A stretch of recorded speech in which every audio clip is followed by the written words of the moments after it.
expliquer en détail ce que c'était le nouveau départ. Le nouveau départ, en fait, c'est partir après un long trajet, on s'arrête, on se dit, bon, écoute, je reprends. C'est ça le nouveau départ. Et nous, chrétiens, lorsque nous recevons le Seigneur pour la première fois dans notre vie, on doit dire, nous recevons Christ comme Seigneur et Sauveur, c'est là l'ultime nouveau départ. Le point de départ d'une nouvelle vie. Nous devenons une nouvelle créature.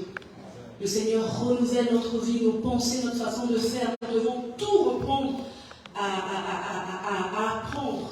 Nous devons essayer d'assainir notre environnement, de faire en sorte que nous marchions avec le Seigneur dans notre parcours en toute humilité et surtout en obéissant au Seigneur. Amen. Alors que le nouveau départ aussi, lorsqu'on est déjà un peu avancé, ça fait des années que tu as connu Christ, est un moment de remise en question.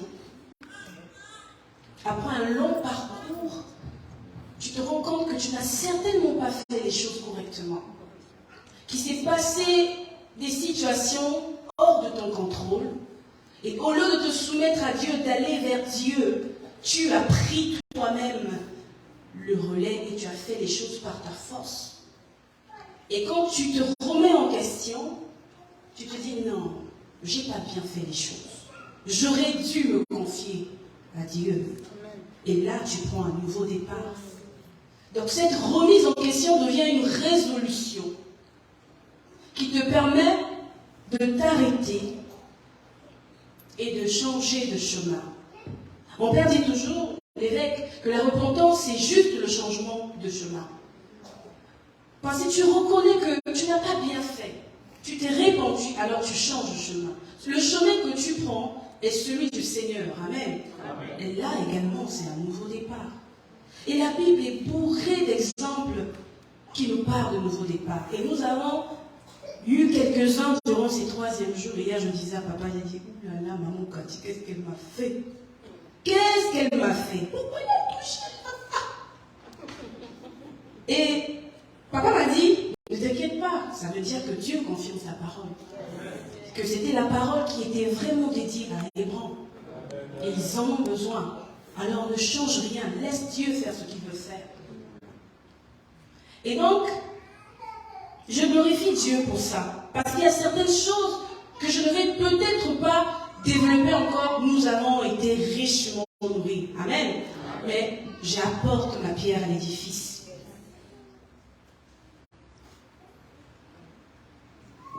Nous allons lire un passage, 1 Samuel 16, le verset 7, mais c'est la partie B qui m'intéresse.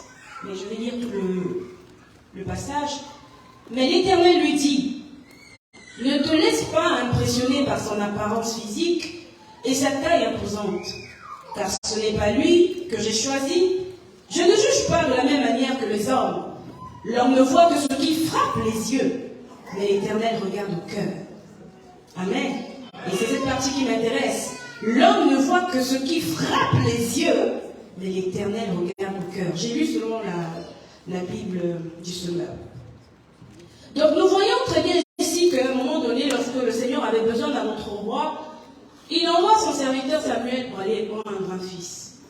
Et il arrive dans cette maison, il trouve une personne de carrure robuste. Il s'est référé à l'image de Saül, de comment était Saül. Alors que Dieu n'avait certainement pas besoin de muscles, n'avait certainement pas besoin de quelqu'un qui était grand de taille, n'avait certainement pas besoin de quelqu'un qui pouvait paraître aux yeux des gens comme étant une personne forte. Mais le Seigneur avait besoin d'un cœur. Il avait besoin d'un cœur. De quelqu'un qui avait un cœur pour lui. De quelqu'un qui pouvait s'oublier, servir, protéger les autres au prix de sa vie, à son image. Alors ici, lorsque le Seigneur parle à Samuel, eh bien il s'est dit, ok, je me rends compte que je me suis trompé.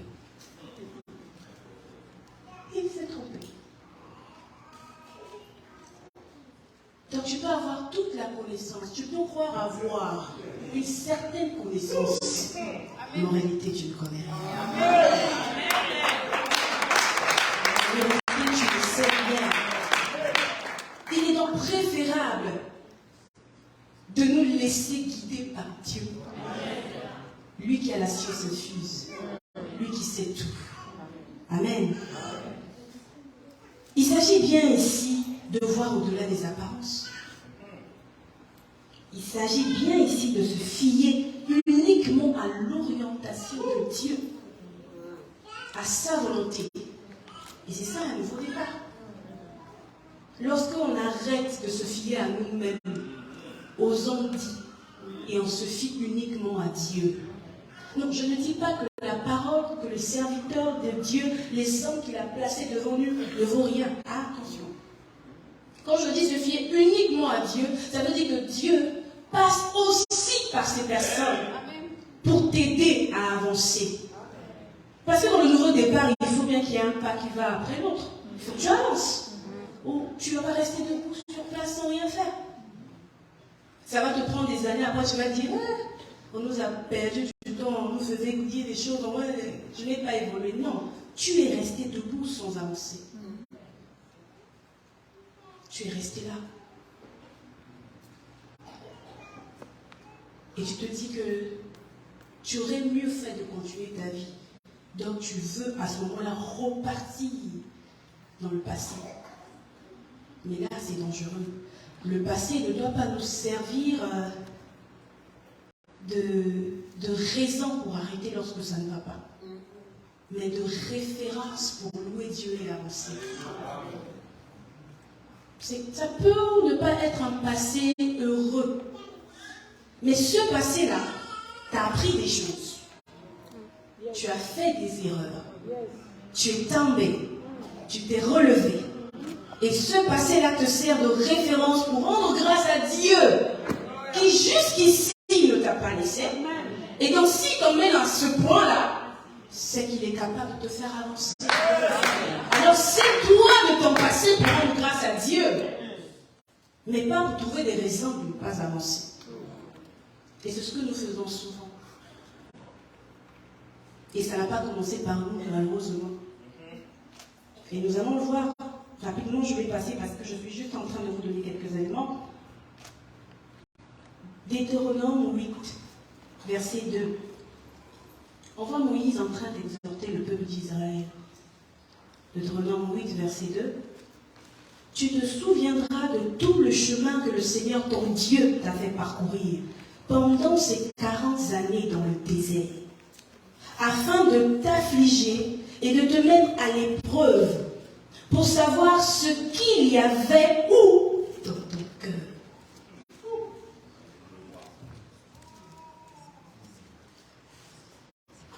Pour voir si tu observerais ou non ces commandements.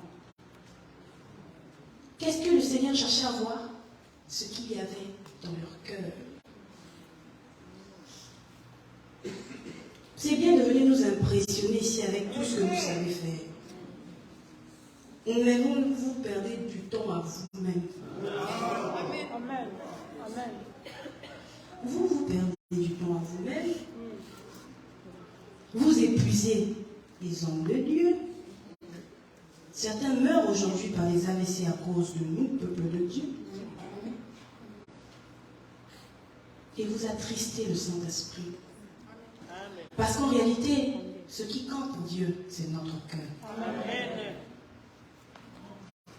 Moïse vient faire voir, faire comprendre au peuple d'Israël que toutes ces années, le Seigneur t'a affligé, t'a mis à l'épreuve pour savoir ce qu'il y avait dans ton cœur.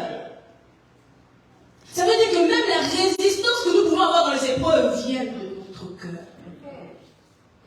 La constance vient de notre cœur. Qu'est-ce qu'il y a dans notre cœur? Tout cela pour dire quoi? Et nous allons entrer dans le vif du sujet.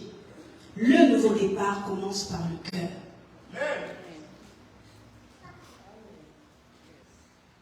Nous avons écouté pendant 3 jours les choses. Et si ces choses ne prennent pas place en nous, s'enracinent dans nous, il n'y aura pas de nouveau départ. Parce que ce ne sera pas les oratrices qui vont le faire à notre place.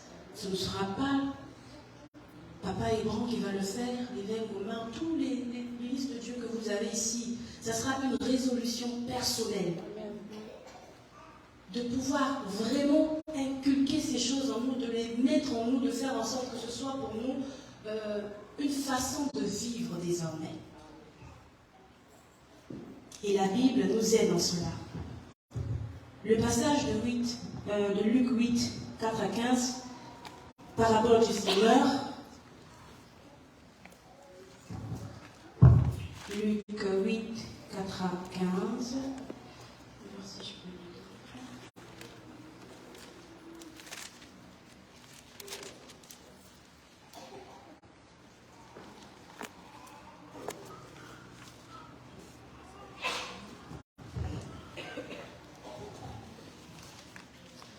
Je lui mon Seigneur. Une grande foule ayant afflué chaque ville s'était rassemblée autour de lui. Alors Jésus leur raconta cette parabole. Un semeur sortit pour faire ses semailles. Pendant qu'il répandait sa semence, des grains tombèrent au bord du chemin, furent piétinés les passants et les oiseaux et le ciel. Les passants et les oiseaux du ciel les mangèrent. D'autres tombèrent sur de la pierre, à peine eurent été germés, les petits plants séchèrent parce que le sol n'était pas assez humide. D'autres grains tombèrent au milieu des rances, celles-ci poussèrent en même temps que les bons plants et les étouffèrent. Mais d'autres tombèrent dans la bonne terre, et germèrent et donnèrent du fruit, chaque grain en produisit 100 autres. Et Jésus ajouta, celui qui a des oreilles pour entendre, qu'il entende. Je passe au verset 10 rapidement. Il leur dit, vous avez reçu le privilège de connaître les secrets du royaume de Dieu. Pour les autres, ces choses sont dites en parabole. Ainsi bien qu'ils regardent, ils ne voient pas. Bien qu'ils entendent, ils ne comprennent pas. Comme certains d'entre nous. Voici donc le sens de cette parabole. Il poursuit au verset 11. La semence, c'est la parole de Dieu. Au bord du chemin, ce sont les personnes qui écoutent la parole, mais le diable vient l'arracher de leur cœur pour les empêcher de croire et d'être sauvés. Sur de la pierre, ce sont ceux qui entendent la parole et l'acceptent avec joie. Mais comme ils ne laissent pas prendre racine en eux, leur foi est passagère. Lorsque survint l'épreuve, ils abandonnent tout. La semence tombée au milieu des rances représente ceux qui ont écouté la parole, mais en qui elle est étouffée par les soucis, les richesses et les plaisirs de la vie, de sorte qu'elle ne donne pas de fruits. Et verset 15, enfin, la semence tombée dans la bonne terre, ce sont ceux qui, ayant écouté la parole, la retiennent dans un cœur honnête et bien disposé. Ils persévèrent et ainsi portent du fruit. Cœur honnête et bien disposé. Vous allez vous rendre compte que lorsque Jésus parle souvent avec ses disciples, le cœur est souvent mentionné. Parce qu'il n'a pas, comme je l'ai dit au début, besoin de gens autour de lui pour juste faire la foule. Il a réellement besoin des gens qui le suivent avec leur cœur, qui savent pourquoi ils sont là, qui prennent le relais et qui comprennent ce qu'il veut, ce qu'il leur enseigne. Donc le cœur est le point de départ d'un nouveau départ. C'est l'élément le plus important pour prendre un nouveau départ. Et ce travail doit se faire par nous-mêmes. Vous allez prendre des jours de jeûne, de prière, de retraite, pour faire semblant, mais si le cœur n'est pas prêt à recevoir, à accepter, à s'unir devant Dieu, à se disposer, ces choses ne sont que vaines.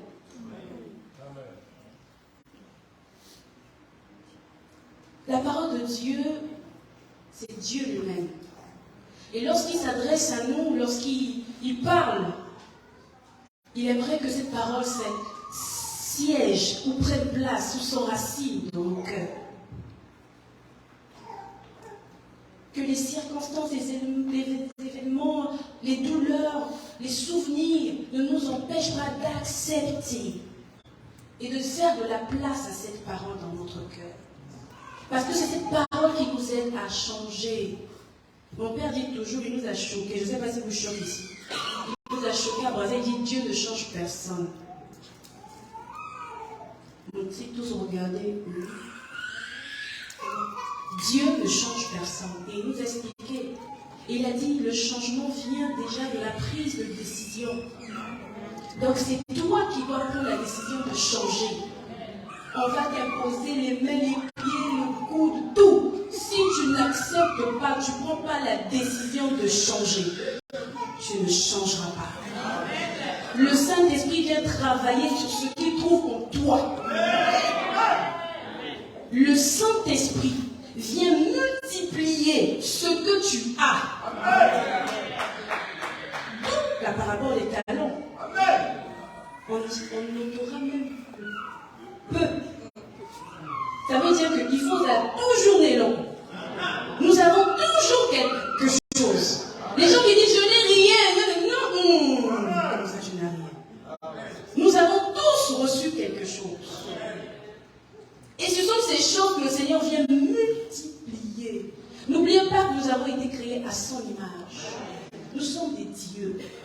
Nous sommes créés à l'image de Dieu. Il a pris le temps de nous faire. Nous n'avons certainement pas le même physique, la même façon. Nous sommes Dieu, image de Dieu. Donc, quand Dieu nous fait, il met pour nous des choses. Et lorsque nous nous rassemblons, chacun qui avec sa chose, ça fait une force. Et donc, le cœur est comme, comment je peux dire ça, l'élément moteur qui doit s'activer en nous, qui doit vraiment travailler et faire voir tout ce qu'il y a à l'intérieur vers l'extérieur.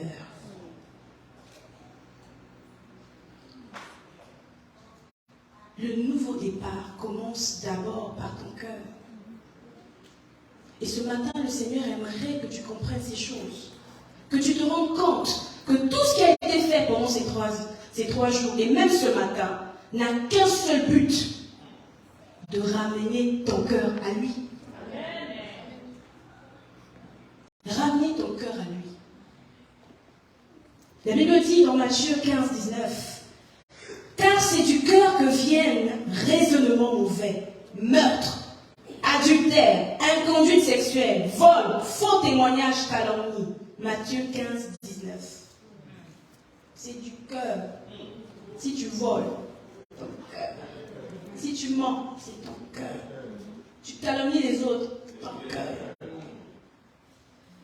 La bouche, quand elle parle, mais si tout vient de là-bas, donc le péché,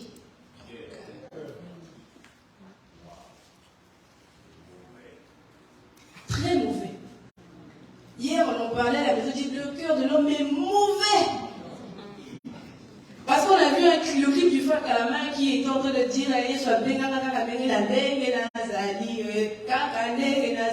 et dans le scénario, il y avait un monsieur qui vient, le pasteur prêche, et il avait toujours sa bouteille en main. Et c'est ça qui nous a choqué. Il dit voilà comment on est nombreux à l'église. Tu viens à Dieu avec la pudicité. Tu viens à Dieu avec ton vol. Tu viens à Dieu avec ton alcoolisme. Et tu arrives, on prêche, tu gardes ça comme un sac que tu ne veux pas laisser. Et toute la parole qui est prêchée, tu deviens cette terre rocailleuse, épineuse. Tu n'es pas la bonne terre parce que tu es chargé. Alors que le Seigneur a dit, venez à moi, vous tous qui êtes, et lui on les mitait. Tu n'es pas fatigué. Le jour où tu vas te fatiguer et tu vas te sentir chargé, tu viendras. Et là commencera ton nouveau départ. Et là sera le début d'une nouvelle histoire. Parce que tant que tu ne sens pas le poids de tout ce que tu continues à gérer, tu vas continuer. C'est comme chez nous au pays, je ne sais pas si chez vous il y en a, j'en ai pas vu, je n'ai vu que les SDF, mais les personnes, comment on les appelle? Malades mentaux. Hein? Ils ont toujours des trucs. Mais tu n'as même pas où aller. Ils disent quoi de ton test? Ils sont toujours chargés. Mais c'est quoi cette affaire? Comment pas ça? Comment? Et puis, à Baza, ils viennent souvent s'installer au centre dans les ronds-points. Vous êtes obligés de les voir. C'est-à-dire que même si ce matin tu sortais, tu dois tomber sur un gars, c'est-à-dire, mate la montagne des choses qu'il a. Mais à quoi ça lui sert? Et nous ressemblons à ça. Une personne sans Jésus ressemble à ça.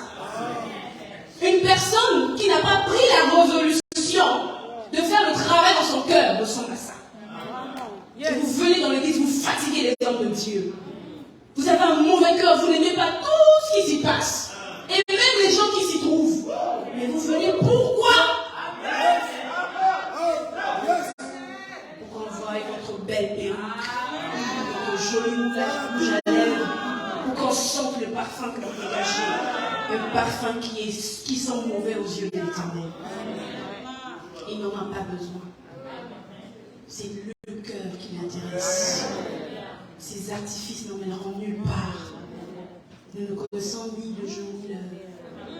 Pendant que vous êtes en train de vous activer à toujours vivre comme ça, le Seigneur commence à prendre les siens. Et vous êtes surpris de rester. C'est moi qui soutenais le pasteur. C'est moi qui étais partenaire. Je payais le loyer de l'église. Et moi. Tu finiras en enfer. Amen.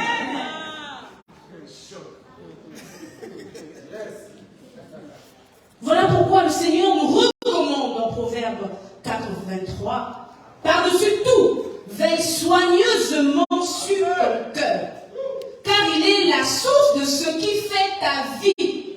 Ça, c'est la version du Semeur. Proverbe 4, verset 23. Par-dessus tout, veille soigneusement sur ton cœur, car il est la source de tout ce qui fait ta vie. La source, tout vient du cœur. Tout. Il nous faut donc aujourd'hui, pour prendre un bon nouveau départ, pour faire les choses de façon correcte avec Dieu, de disposer nos cœurs et d'être sensibles à son esprit. Et ce travail doit se faire par nous. C'est-à-dire qu'on prend la résolution du Seigneur. Voilà, j'abdique, je laisse, je m'abandonne, je te laisse faire. Et nous avons eu un bel exemple, l'exemple d'Abraham, qui lorsqu'il entend seulement la voix, on lui dit quitte, sans rechigner. Toi, j'allais d'abord expliquer, on veut dire, moi à cet âge, je dois quitter ici, je dois partir là-bas, je ne connais personne. Tu commences à expliquer à Dieu les choses qu'on connaît déjà.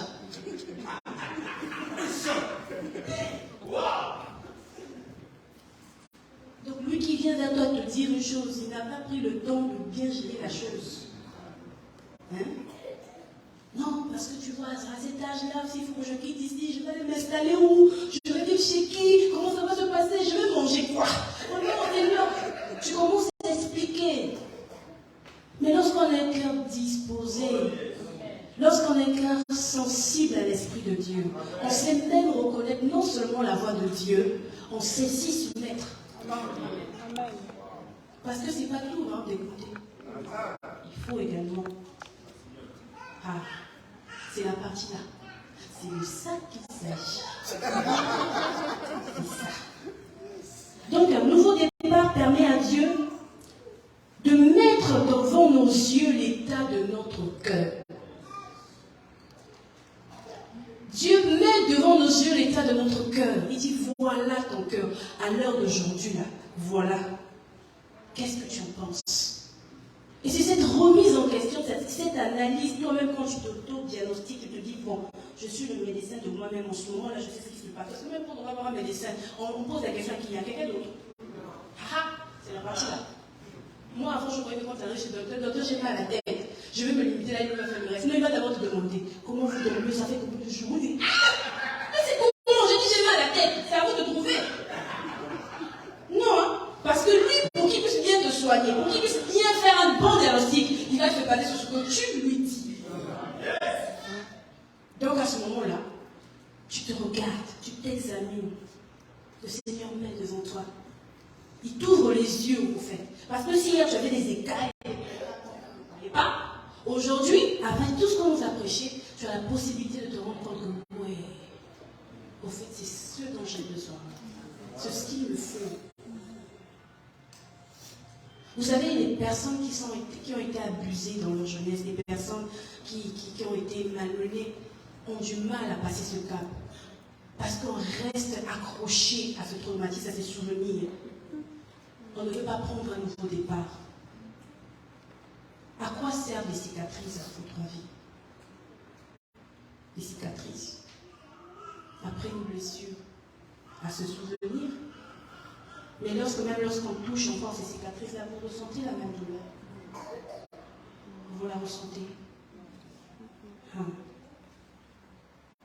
Donc aujourd'hui, il n'y a rien qui peut empêcher Dieu d'œuvrer en vous, sauf vous-même.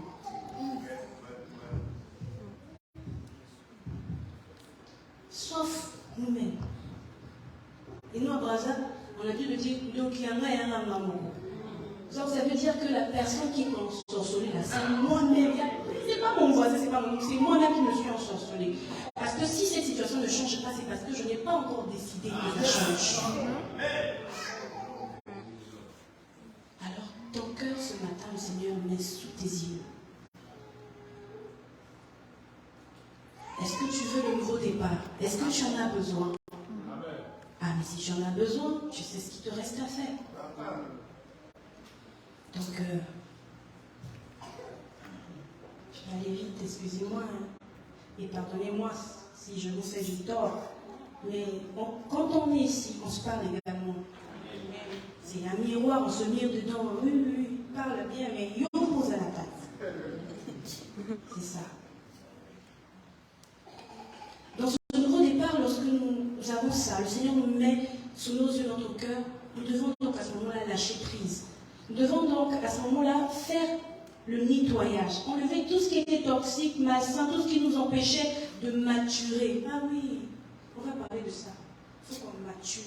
Parce que immaturité, dans l'église, c'est plus que sur TikTok. C'est plus que ça.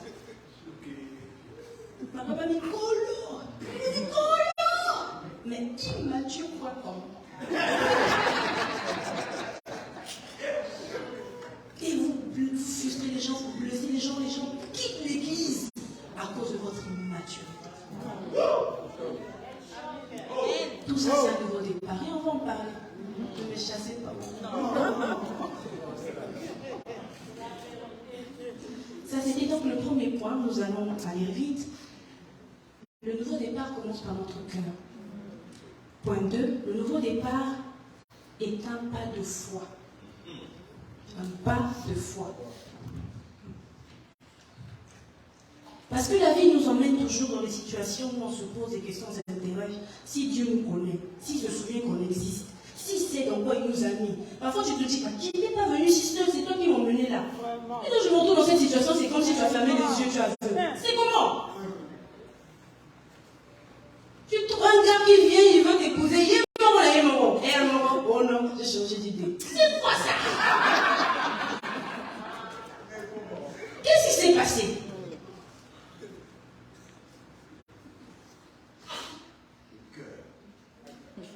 Trop bizarre. Mais Dieu, tu vois pas? C'est trop là, ça suffit. Ah, donc moi aussi je t'attends 75 ans, 90 ans pour que tu fasses quelque chose dans ma vie. Et les gens prennent des raccourcis à cause de ça. Parce qu'ils ne font pas le pas de foi. Parce que le pas de foi, c'est pas quand tout va bien. Le pas de foi, on ne le fait pas quand tout va bien. C'est le jour où tout va mal. Où ça fait mal. Le mal. Dieu te dit avance.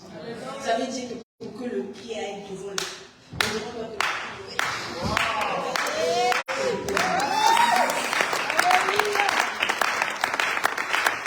Et ceux qui sont passés par là savent de quoi je parle.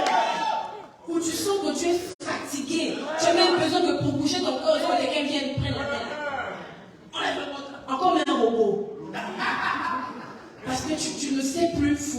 fort. Je dis, mais à quel moment? Qu'est-ce qui s'est passé? J'ai raté un épisode ou quoi? Ta propre vie ressemble à une novellasse. Je dis, mais ça, si je donne ça à vraiment réalisateur, on a un très bon film. Très très bon film. Et là, Dieu te demande de faire un pas de foi. Nous revenons sur Abraham. Hier, on nous a dit qu'il avait obéi, il est parti. Genèse 12. Donc, je ne vais pas le lire. J'aimerais dire juste quelque chose. Abraham a obéi à Dieu sans aucune résistance. Il a obéi et il a fait immédiatement confiance à Dieu. Immédiatement, il n'y a pas eu pause, réflexion ou échange. Il a tout de suite accepté et il a exécuté. Et c'est ça, faire un pas de foi. Où tu te dis, Seigneur, je ne sais pas où je suis, où je vais, comment je vais le faire. Mais quand je sais que tu es avec moi, tout va bien. Amen. C'est pas que ça a été facile, hein. Il a certainement, vous l'avez vu dans son histoire, rencontré des difficultés. Et c'est ce que nous avons lu. Un jour, lui-même, quand Dieu lui dit de quitter, lui-même lui a emmêlé son lot, le problème, il l'emmène sur l'autre. Lui-même. Dieu ne lui a pas dit, allez-y. Il a dit, quitte. Il lui a dit, non, nous quittons. Il a changé lui-même la résolution. Donc, parfois, c'est nous-mêmes qui prenons la résolution de ralentir la vitesse à laquelle nous avons.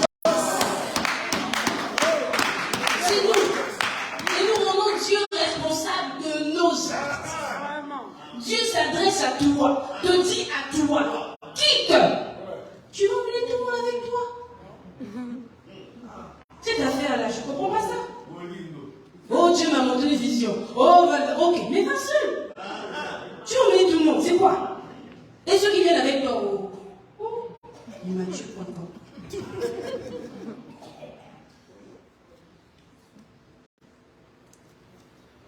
Dans la Bible, on nous dit qu'il s'est retrouvé dans une position compliquée. Où après tout ce qui s'est passé, tous les acquis qu'il a pu avoir, il devait maintenant se séparer de l'autre. Ah, maintenant il dit, choisis toi-même.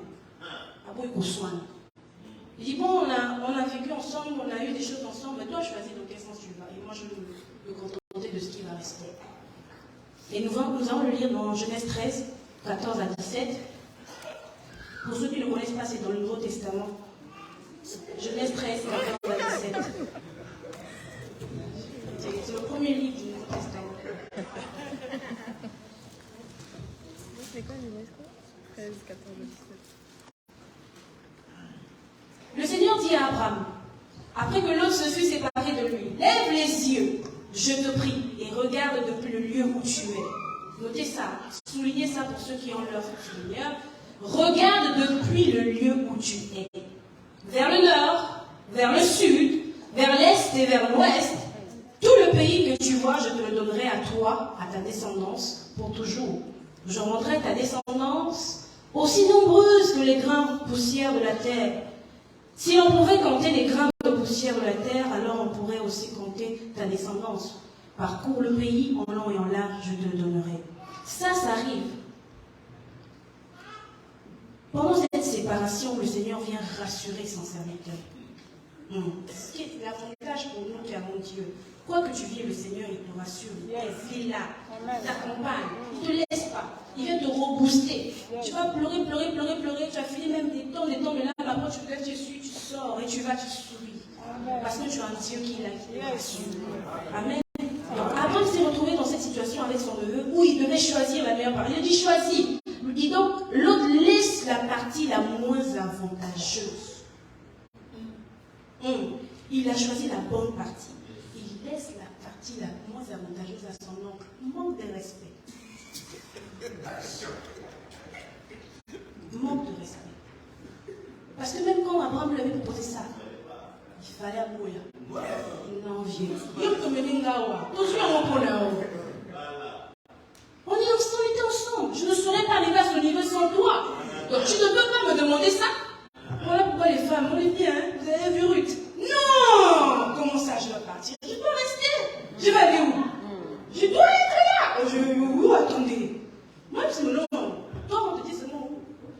je parle. Le cœur de l'homme, pas de reconnaissance, mauvais. Et tu choisis, au lieu même de prendre, bon, c'est mon oncle, non, la plus grosse part, même quand il s'agit de manger, la plus grosse part.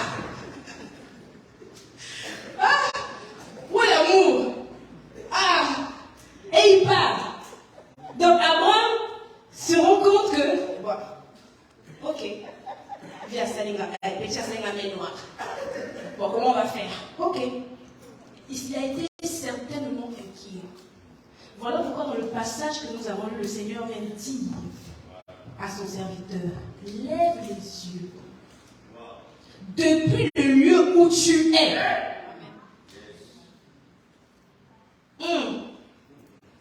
Vous avez bien lu? Est-ce que vous avez bien lu? Il dit, lève les yeux, je te prie, et regarde depuis le lieu où tu es. Il vient rassurer Abraham. Et j'aime ce que le Seigneur lui dit là. J'aime ça. Vous savez pourquoi? Parce que cette expression, regarde à l'endroit où tu es, c'est le début d'un nouveau départ. Une nouvelle page. Une nouvelle phase. Il va rentrer dans une nouvelle saison de sa vie. Ça veut dire que certains accomplissements n'auront lieu dans ta vie que lorsque tu seras séparé de certaines choses. Ça veut dire que lorsque tu vas abandonner les choses avantageuses pour celles que le Seigneur te propose, tu auras raison. Tu as raison. Humainement parlant, les gens vont dire, mais qu'est-ce qui se passe? On t'a donné une promotion, tu refuses. Tu préfères rester à ce poste et puis servir Dieu. Tu as réfléchi? Mais 10 ans plus tard, ces mêmes personnes vont dire, tu avais raison. Il fallait nous dire que tu avais déjà vu. Hein? Nous, on a perdu du temps à se moquer de toi, à te critiquer alors que tu t'es réveillé avant.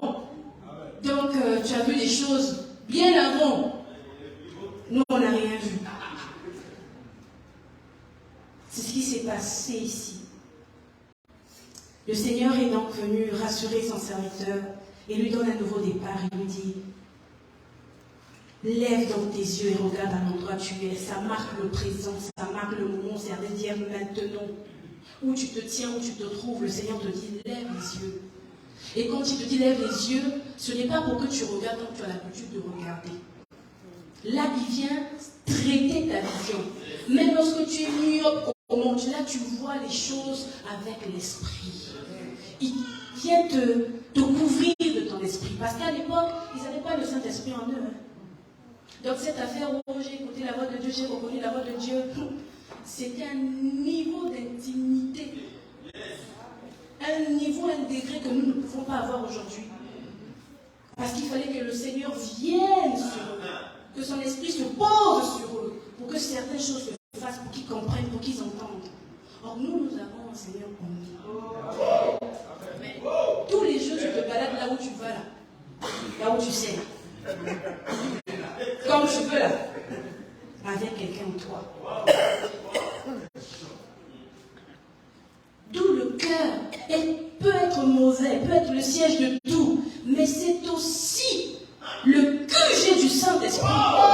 Le siège du règne de ton Père. Donc, il ne faut pas jouer avec ça. C'est à la fois un remède et un poison. C'est à la fois un remède et un poison. À toi de choisir le rôle que tu veux donner à ton cœur.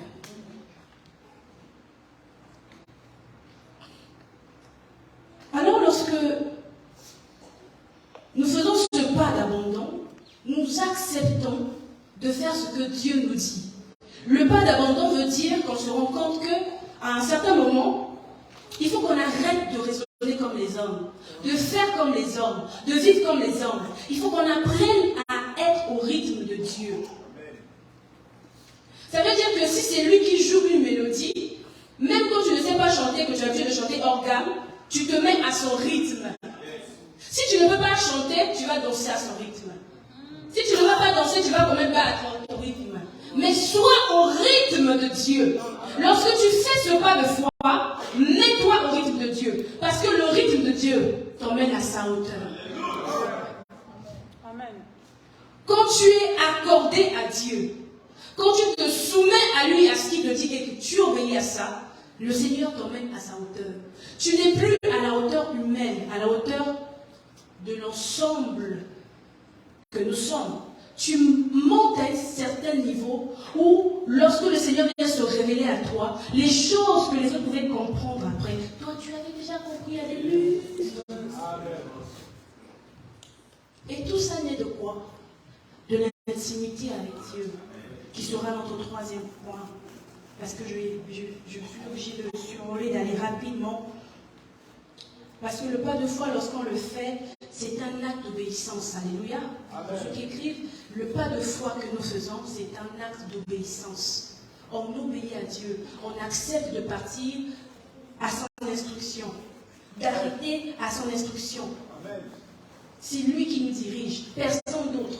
Et il peut passer par sa parole, il peut passer par ses serviteurs, il peut même passer par des circonstances. Amen. Mais pour que tu comprennes, pour que tu saches que là, il y a Dieu derrière, il faut que tu sois intime avec lui. Donc ça ne sert à rien de venir nous parler des parlons langue chinois ici, là, alors que Dieu ne te connaît pas. On vous entend là, il parle, dit, le frère est loin. Dieu ne te connaît pas. Pourquoi tu fondes même? Donc, c'est que non, toujours regarde, laissez-nous. Donc, dans le point 3, nous allons devoir cultiver l'intimité avec Dieu pour un nouveau départ. Cultiver l'intimité avec Dieu. C'est quoi l'intimité? C'est ce qui... Comment je vais dire? J'ai dit, c'est ce qui nous lie à une autre personne. Ça veut dire que lorsqu'on est intime à quelqu'un, on est étroitement lié. On est très unis, on est proche de cette personne. Donc, quand vous allez me dire, ah, j'ai un ami intime, oui, un ami intime, ça veut dire qu'il y a des choses que cette personne connaît de vous, que personne d'autre, n'est-ce pas? Et souvent, nous sommes parfois très déçus, très blessés dans notre vie de se rendre compte que la confiance qu'on avait en cette personne a été tout simplement bafouée. On voit notre vie sur la place publique parce qu'on s'était confié à cette personne intime. Alors que le vrai ami intime, vous savez qui est. N'est-ce pas? Vous savez qui il est. Vous savez également où vous pouvez le trouver. C'est la partie là. Pourtant, Dieu, c'est bizarre. Mon père dit toujours, Dieu n'est pas compliqué, c'est nous qui le sommes. Et mon défunt père disait, Dieu n'est pas bavard, c'est nous qui le rendons bavard. Donc il y a des choses. Nous compliquons la vie, au fait. Parce que c'est vrai, aujourd'hui, surtout dans votre environnement, dans le pays où vous vivez, les gens sont obligés de payer des sommes pour aller se confier à des psychologues. C'est tout. Moi, je suis toujours un peu sceptique à cette idée. Vous savez pourquoi? Parce que nous avons en nous quelqu'un qui règle tout. Mais il suffit juste que le travail se fasse dans le cœur. Donc vous avez la guérison avec vous. Vous avez les réponses, les solutions avec vous. Il suffit de disposer votre cœur, comme on l'a dit, d'accepter, d'abdiquer, de vous abandonner à Dieu. Et les choses vont se faire. Donc, en cultivant la relation avec Dieu, c'est que nous sommes très unis, nous sommes attachés à Dieu. Et nous avons encore l'exemple d'Abraham, où la Bible, Dieu dit dans la Bible, dans Jacques 22, 23, il est d'ailleurs intéressant de constater que c'est au nom de cette amitié que Dieu ne se voit pas cacher quelque chose à Abraham. Ah oui, c'est-à-dire cette relation qu'il avait à Abraham, c'est-à-dire ce niveau d'intimité, le cœur qu'il voyait, c'est-à-dire qu'Abraham avait plaisir à Dieu, au point où, dans la Bible, dans la parole de Dieu, on nous dit, l'Éternel dit dans Genèse 18, 17, cacherai-je à Abraham ce que je vais faire?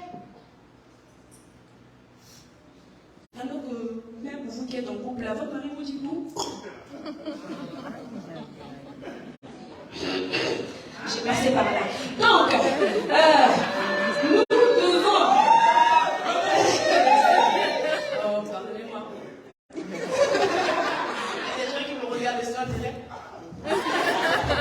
Et pitié, pitié. Alors nous devons être intimes à Dieu. C'est-à-dire à arriver à un certain niveau où nous sommes attachés à lui, enracinés à lui. Nous devenons solides, robustes. Et Dieu ne nous cache plus rien. Il vous dit des choses, il vous prévient. Avant que la chose n'arrive, d'une certaine façon, vous êtes déjà avertis. Et j'aime ça, parce que le Seigneur, à chaque fois que j'avance dans ma vie personnelle, lorsque je sens que je vais perdre quelqu'un ou quelque chose, il y a un sentiment qui m'anime déjà. Je deviens comme spectatrice de ce qui se fait parce que j'avais déjà vécu ça avant. Ça va faire mal, ça va troubler, ça va me déstabiliser, mais tu es dans une posture où... Je sens ça. C'était trop beau pour être vrai. Mais quoi qu'il en soit, j'avance. Et dans l'intimité avec Dieu, Dieu non seulement nous donne la force d'avancer, il vient aussi nous donner la possibilité de rentrer en profondeur. Plus tu es profond, plus tu prends de la hauteur. Et j'aime ça. Vous savez pourquoi? Parce que lorsque le Seigneur guérissait cet aveugle, vous vous souvenez de ça? La guérison de l'aveugle. Il a pris du sable, il a mis la salive. Il a frotté ses yeux. Regarde, qu'est-ce que tu vois? Je vois comme des arbres. Ce n'était pas, oh, j'aime la parole de Dieu. Il n'y a pas de hasard dans la parole de Dieu. Pourquoi il voyait comme des arbres? Parce que nous le sommes. Nous sommes en fait des arbres. Vous savez pourquoi? Parce qu'il nous faut nous enraciner. Il faut que nous portons du fruit. Et là, c'est ça, non? Donc, de la même façon qu'un arbre s'enracine, grandit, prend de la hauteur, ses branches, ses feuilles portent du fruit, nous le sommes. Il aurait pu dire, je vois des dinosaures. Je vois comme des escargots. Il a dit des arbres. Nous le sommes. Alors, tu es quel type d'arbre? L'arbre qui tombe à chaque soufflement, qui sèche même en saison de pluie. Tu es type. Quel type d'arbre tu es? C'est-à-dire, c'est toi qui dois définir. C'est toi qui dois dire tu es quel type d'arbre. Mais j'ai envie de te dire, ton intimité avec Dieu fera en sorte que ton arbre, à toutes les saisons, fleurisse. À toutes les saisons fleurissent. Et non seulement que ça va fleurir, tu vas donner du fruit. Ton fruit sera délicieux. Mais c'est à toi de choisir, de faire ce travail. Comment on va le dire? Si je pouvais parler toutes les langues que je vois ici, là, j'allais dire ça. C'est à nous de faire ce travail. C'est à nous de laisser le Seigneur, avec cette attitude abondante, de nous aider. Amen. Amen.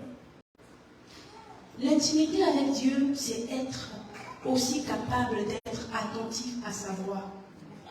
La voix avec X, hein? Dans un nouveau départ, il est important de rester connecté à Dieu.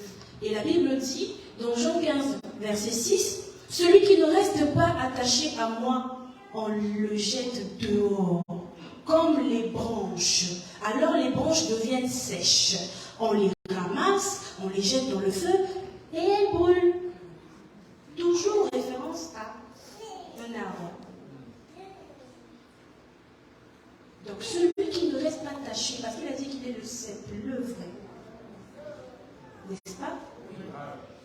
Donc nous devons être attachés à lui pour vivre, pour ne pas sécher.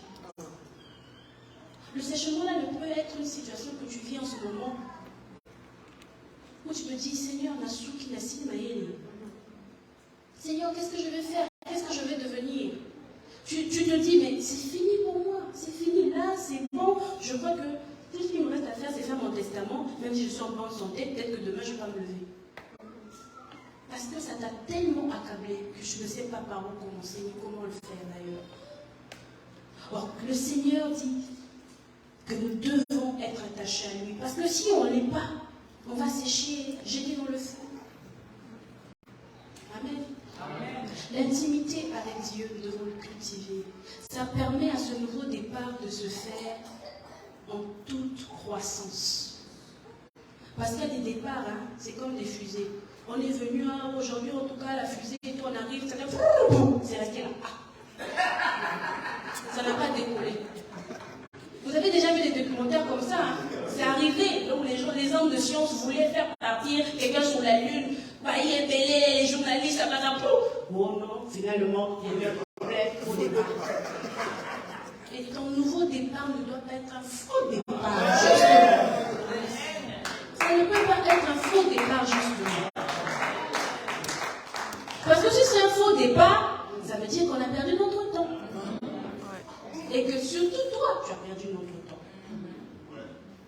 Non seulement à toi-même, tu nous as perdu aussi du temps. Et ce qui devait se faire en ce temps, prendra du temps. Et ça peut te prendre plusieurs années. Parce que tu n'as pas fait les choses en ce temps. Et tout ça dépend de ton cœur. Amen. Ah. Donc, pour rester attaché aussi à Dieu, il faut communiquer souvent avec lui. Il y a des gens qui parlent à Dieu que lorsqu'ils sont à l'église. Vous savez ça? Parce qu'à la maison, il n'y a pas de temps. Au bureau, il n'y a pas de temps. Mais la Bible dit prier sans cesse. J'aime mon père parce que quand il nous enseigne, il dit prier sans cesse là. Ce n'est pas forcément organiser une réunion de prière. Ça veut dire que toi, tu dis, bon, je vais prier à 19h, tu mets la table, tu mets la chaise, tu t'assois. Oh, Jésus! Non! Prier sans cesse, c'est prier en esprit. Où tu te trouves, quoi que tu fasses. Ça veut dire que ni les événements, ni ce que tu es en train de faire ne peut t'empêcher de parler à Dieu. Ça veut dire qu'à un moment donné, même quand tu te retrouves dans les toilettes, tu es assis sur ton bureau. Prie! Si l'homme lit les journaux là-bas, c'est que tu peux prier. Mais alors, vous voulez où? Vous voulez seulement venir ici chaque fois pour venir prier? Mais comment tu peux recevoir de Dieu des choses, entendre des choses de lui, si tu ne lui parles pas? Comment on peut devenir intime à quelqu'un qu'on ne parle pas? On est humain. Nos relations se tissent, on sait comment on les tisse, n'est-ce pas? Comment tu veux apprendre à connaître quelqu'un si tu ne lui parles pas? Tu vas savoir comment c'est quoi sa couleur préférée, ce qu'il aime manger. Il faut lui parler. Donc l'intimité avec Dieu, c'est aussi communiquer plus souvent. Lui parler. Parce que là, Dieu te communique des choses. Et qu'est-ce qu'il fait? Il prend ce qui. Parce qu'on vient à dire que nous sommes boïtés. C'est ça. Mais, pendant cette intimité, Dieu, qu'est-ce qu'il fait? Il te donne de lui. Plus de lui. Plus de lui. Tu vas tellement déborder. Vous savez, quand un verre déborde, quelque chose qui avait dedans, ça monte, ça sort. Et tu deviens comme lui.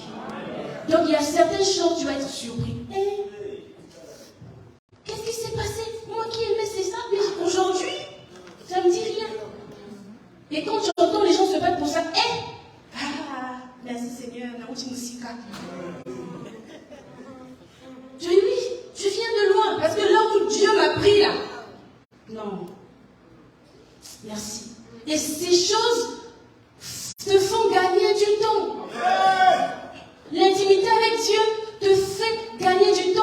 Tu gagnes en profondeur, en hauteur, et tu es réellement ce qui resplendit de la royauté du Seigneur. Et lorsque tu viens à Hébron, tu sens que oui, je suis à la bonne place. Parce que si c'est Hébron, donc tu es accordé comme Hébron. Mais si tu n'as pas la hauteur, tu vas te sentir mal à l'aise. Bon. Tout, comme ça dit que même le bruit que les enfants font là-bas. Tout va te gêner. Tu ne vas pas voir les bons côtés, tu ne vas voir que les mauvais côtés. Parce que ta base, ton intimité avec Dieu est déjà corrompue. Donc, combien de fois? Parce qu'on ne donne que ce qu'on a. Quand tu ne sais pas apprécier la présence de Dieu, de ce qu'il est pour toi, tu ne sais pas apprécier la personne qu'il a mis à côté de toi. Hier, on nous a dit non, on ne verra pas Dieu. Dieu, on le voit en travers l'autre. Et voilà pourquoi le plus grand commandement, c'est quoi? Ah, aimer l'autre comme soi-même. C'est difficile. Tu ne peux pas. Et ça, c'est l'intimité avec Dieu qui t'aide à faire ces choses, qui t'emmène à ce niveau où tu aimes. Et tu fais comme maman Cathy, tu ne sais pas voir le mal en quelqu'un. Donc nous, on voit toujours et tout le temps le mal, même chez les pasteurs. On va faire comment? Donc, le manque d'intimité avec Dieu engendre la superficialité. Ce qui est un danger pour un chrétien. Quand tu n'es pas intime à Dieu, tu es superficiel. Mais tellement que même quand tu pries, c'est comme le cymbale qui retentit. Ça ne touche pas le cœur de Dieu. Il ne sait pas reconnaître que c'est ta voix. Il ne sait pas dire, ah, voilà ma fille. Oui, je sens son parfait, c'est elle. Non. Mais c'est quoi ce bruit-là? Oh, c'est elle qui prie.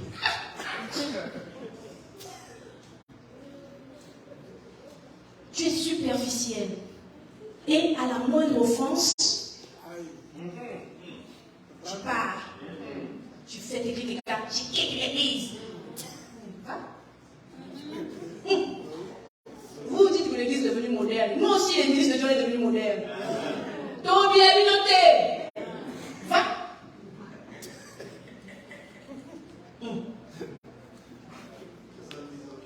Et on n'a pas ce temps, on n'aura plus ce temps. Parce que Dieu qui nous parle dans le secret nous donnera la conviction ou non de faire les choses. Donc si toi tu décides de partir parce que, oh Seigneur, petit calme, continue le feu, je suis avec toi.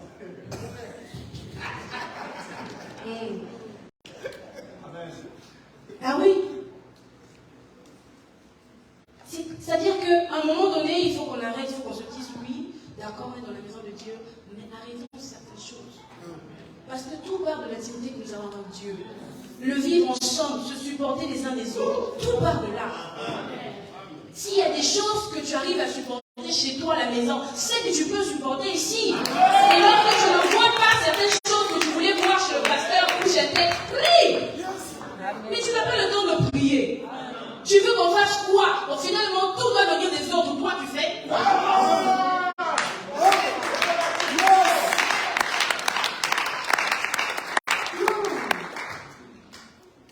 C'est à cause de ça que les églises catholiques, les sectes se moquent de nous. Parce qu'en temps normal, nous ne ferions pas certaines choses. On est sujet à des scandales, des scandales, des scandales, des scandales, même dans les milieux des hommes de Dieu. Parce qu'on n'arrive pas à se supporter. Et tout ça, c'est quoi? Parce qu'il n'y a pas d'intimité. Et encore quoi? Parce qu'on n'a pas un bon cœur. On n'arrive pas à faire le travail avec notre cœur. Donc Dieu regarde le cœur. Ah, donc vous. Mon intimité avec Dieu ou ma relation avec Dieu compte plus que tout. Pour mon nouveau départ, mon intimité compte plus que tout.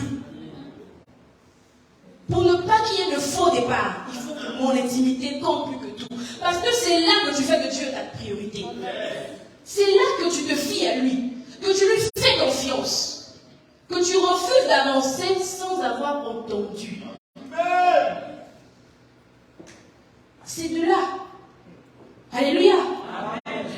L'intimité avec Dieu consolide aussi, ou se consolide par la lecture de la parole de Dieu, la méditation.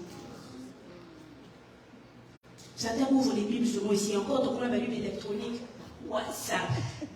Tu dis oui, je lis la Bible. Qu'est-ce que tu as dit? Oh, l'amour du Seigneur, frère. On est là, nombreux, vérifiez. Vous allez voir. Sur les statuts, sur les machins, on n'a pas le temps. La méditation, par la prière. La prière. Lo sango de mopama, ego silisa bitumboyo, tozelio totiemo tema, como nona lokuta toyokate. Sans la prière, les combats que tu veux gagner seront difficiles. Les challenges que tu veux remporter seront inaccessibles. La prière vient nous donner ce que nous n'aurons pas pu normalement avoir. La prière raccourcit le temps sur le parcours de notre chemin. Il y a des choses qu'on ne peut pas faire sans la prière. Bon, la prière, c'est une communication, n'est-ce pas? On parle à Dieu. Voilà pourquoi nous, à Timothée, on nous dit que prier, c'est parler à Dieu. Ce n'est pas seulement demander, c'est parler à Dieu. Parce que nombreux viennent seulement pour demander. Même quand on dit, on va, oh Seigneur, adorons le Seigneur. Seigneur, tu sais que j'ai besoin de ça. Fais quelque chose. Quand nous allons prier pour le pasteur, Seigneur, je n'ai pas d'argent.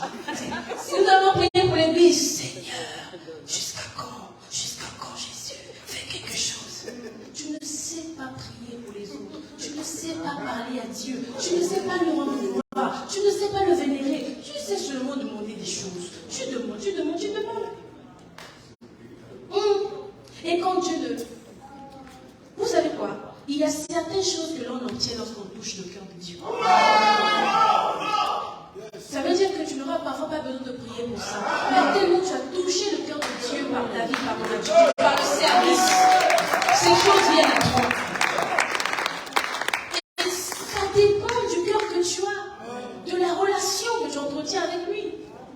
Des combats que tu n'avais, c'est-à-dire que tu n'avais pas combattu, tu as la victoire.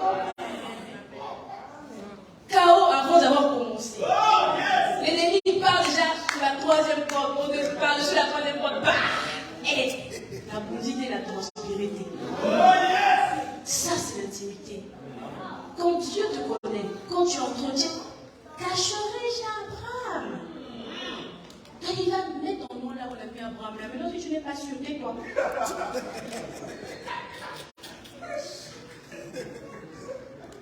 Et Abraham, non seulement qui était intime à Dieu, il a développé l'obéissance.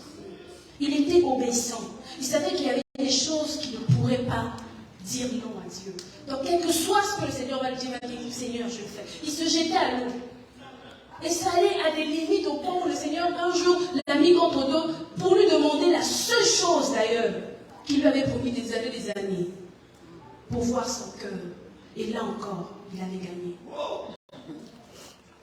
Lorsque le cœur de quelqu'un est disposé, même Dieu est surpris. Lorsque le cœur de l'homme que le Seigneur aime est disposé, l'ennemi viendra t'accuser, comme Job, te mettre dans des positions bizarres. Mais là encore, ton intégrité va te sauver. Amen. Donc c'est le cœur qui nous rapproche de Dieu, qui nous donne aussi sa personnalité et qui fait en sorte que le nouveau départ que nous prenons soit pas un faux départ, mais soit un départ que Dieu approuve et durant lequel il va nous accompagner. Il y a ça aussi. Passer à Dieu l'habitude de marcher seul, et là tu crois que tu marches avec Dieu alors que tu es accompagné de démons.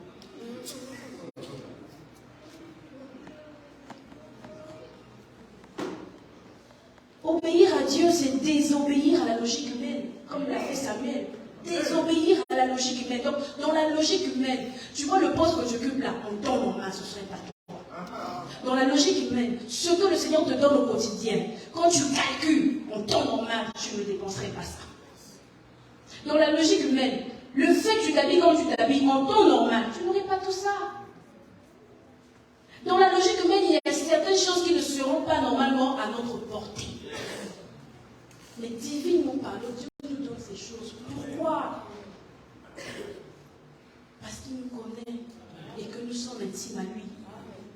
Donc il n'a pas besoin de venir... pourquoi rester insensible lorsqu'il s'agit de toi? Il est obligé de se précipiter à te venir au secours. Parce que, Wama Master, il te connaît. Amen. Aïe. Donc l'obéissance, Abraham faisait preuve d'obéissance. Il faisait aussi preuve de soumission. Tout ça, c'est l'obéissance. Parce que c'est bien, quelqu'un va dire, oui papa, je vais le faire, oui je vais le faire. Mais tu l'avais fait. tu ne sais plus. Mais tu avais accepté de faire. Le fait de se soumettre, c'est aussi un acte d'obéissance. Pourquoi? Parce qu'on s'implique dans la décision qu'on vient de prendre. Alléluia. Bon, je ne vais pas quand même français léger, non? J'espère que tout le monde arrive à comprendre ce que je dis. Et parce que je suis chez vous, donc vous comprenez, je fais un effort. Hein? Et donc Dieu n'élève jamais ceux qui ne sont pas prêts à se soumettre. Car l'obéissance est le prix à payer. Yes. C'est un prix à payer, ça nous coûte. C'est des choses qu'on ne veut pas faire, mais on doit faire. Et ça, bon, l'obéissance. Amen. Tu ne veux pas faire, mais tu dois faire. C'est Dieu qui te demande. Et hier, on nous a dit, c'est le chemin du succès. C'est le meilleur choix que tu puisses faire que d'obéir à Dieu. C'est important. Parce que lui, il sait plus que toi ce qu'il te faut. Parfois, ce que tu te demandes n'a rien à voir avec ce que lui t'a destiné. Mais tellement tu le déranges, et que vous êtes dit, bon, je te donne, prends sur moi un peu. Et certaines choses, Dieu ne lui donne même pas qu'on donne un petit à lui, parce qu'il sait que s'il nous donne ça, ça va nous séparer. Donc il va te laisser dans cette position-là parce qu'il te veut dans sa présence. Il sait que s'il te donne ça, il ne te verra plus. Il ne verra plus. Ça veut dire que, pli. Et quand on te dit, mais Seigneur, toi-même tu sais. Ok. La maturité. La maturité. J'ai dit ça autant dans mon propos un peu plus haut que souvent, les gens qui ne sont pas intimes à Dieu, qui n'ont pas de relation avec Dieu, et ceux qui ne savent pas faire le travail avec leur cœur sont immatures, n'est-ce pas? Or, la maturité, c'est passer d'un état d'enfant à un état d'adulte. C'est faire les choses comme les grandes personnes. Mais souvent, nous sommes choqués, dans l'église du Seigneur, d'avoir affaire à de grandes personnes immatures. Donc ça veut dire que l'âge ne fait pas la maturité. Yes. Mais c'est Dieu qui nous rend matures. Et cette maturité, c'est une maturité en sagesse et en acte. Parce que tu peux être sage et puis les actes que tu poses laissent à désirer. Ça laisse à désirer. Nous avons souvent été choqués, blessés par des personnes qui nous conduisent, les leaders, les responsables, parce qu'à un moment donné, ils n'ont pas fait preuve de maturité. Et nous, dans cette situation, pour ne pas qu'on entre dans la confrontation, on s'efface et puis on s'éloigne. Parce que Dieu te dit, non, pas toi, tu restes là, tais-toi. Et la maturité nous fait gagner beaucoup de temps. Parce qu'il y a des futilités dans lesquelles on ne devra pas. Il y a des choses qui vont perdre ton énergie, qui vont te faire perdre du temps, te faire fâcher, alors que ce n'était pas censé avoir lieu. Et lorsqu'on est dans le Seigneur, et lorsqu'on a une relation avec le Seigneur, j'allais dire, on doit être mature. Vous savez pourquoi? Parce que, même pour toi, il y a des choses que le Seigneur va mettre devant tes yeux, mettre à ta disposition. Si tu n'es pas mature, ça sera précoce. Tu vas prendre le départ avant le temps du départ. Et moi, je dis toujours, tout ce qui est précoce est souvent et parfois atroce. Pourquoi? Parce que ce n'était pas le temps prévu. C'est vrai ce qu'il t'a dit. C'est vrai. Mais tu n'as pas attendu le temps. Tu n'as pas été assez mature pour distinguer la saison dans laquelle tu te trouves. Tu es parti trop vite. Trop. Et tu te rends compte que l'acte d'erreur que tu as causé t'a éloigné non seulement de la destination, mais aussi du cœur de Dieu. Parce que le plus important, quoi qu'il arrive dans notre vie, c'est de rester attaché à lui. Amen. Amen. Qui me comprend? Amen. La maturité ici nous donne accès à une certaine dimension spirituelle. La hauteur. La maturité nous donne accès à une certaine dimension spirituelle. Nous prenons de la hauteur. Il y a des choses qui viennent à nous, on arrive à juger futiles, importantes, nécessaires. On sait faire le tri, pas parce que nous connaissons tout, nous savons tout, parce que nous avons un Dieu qui souffle en nous ce que nous devons faire. Et il ne fait pas seul, il nous aide aussi par ses serviteurs, ses gardiens qui met à nos côtés pour nous aider. Tu allais prendre le chemin et crier, hey, tu reviens, tu t'alignes et tu continues le chemin. Il est toujours nécessaire d'accepter ces choses. Amen. Amen. Alléluia. Amen. Donc quand nous acceptons d'obéir à Dieu, s'accomplit en nous sa volonté. Et c'est là que commence le nouveau départ. Et le nouveau départ, nous avons dit qu'il faut notre cœur. Ça commence par notre cœur. C'est un pas de foi. Alléluia. Et dans ce pas de foi, nous devons cultiver l'intimité avec Dieu. Nous devons apprendre à l'écouter, à lui obéir, à faire preuve de maturité. Jusque-là, c'est bon? À faire preuve de maturité. Alors, peu importe le domaine dans lequel vous avez besoin de nouveau départ, nous devons à un moment donné nous arrêter et nous dire, Seigneur, je te donne le relais. Amen. Amen. Parce que dans le nouveau départ, ce n'est pas un effort que nous faisons seuls. Abraham n'est pas parti seul. Il est parti avec celui qui lui avait demandé de quitter. Il est devenu pas seul, avec celui qui lui avait dit qu'il devait être cette personne. Alléluia. Qui a été richement béni ce matin. Est-ce que nous pouvons le lever dans la présence de Dieu?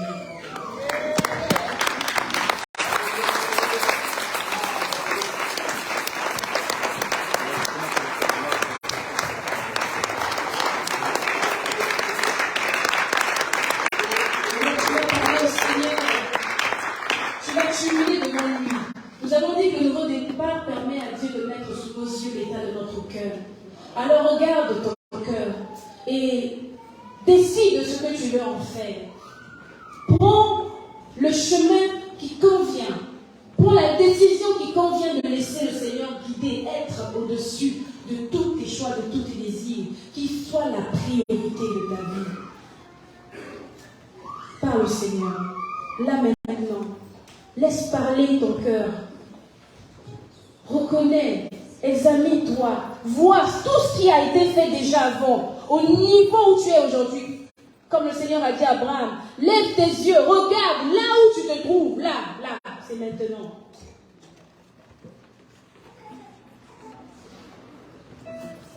Regarde, lève tes yeux. Qu'est-ce que tu vois? Comment est ton cœur? Qu'est-ce qui s'y trouve? Et qu'est-ce que tu veux désormais voir dans ce cœur? Le nouveau départ que tu dois le prendre, tu dois le faire et ça commence par ton cœur. Dans mon parcours sur la terre, tout peut sembler. Dans ma marche pour le ciel, tout peut sembler. Si la peur met des doutes sur ma route, je chanterai, tu es fidèle. Emmanuel,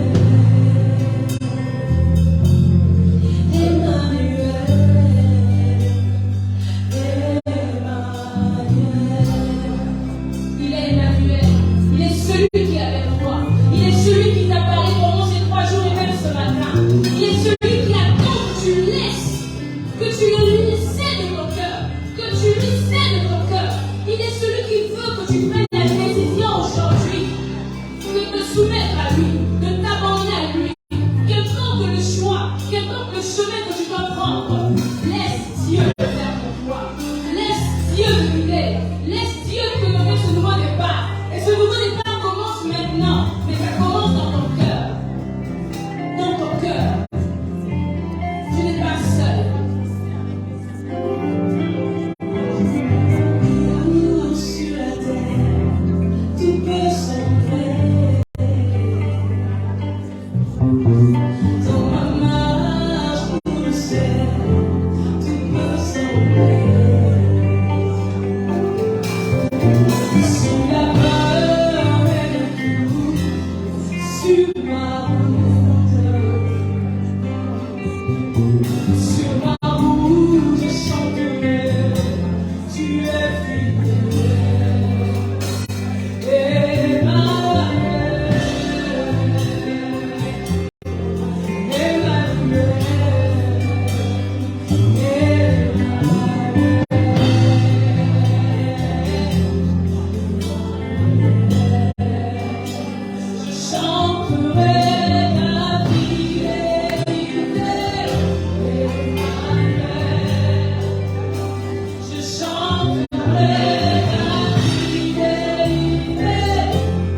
louer ton roi.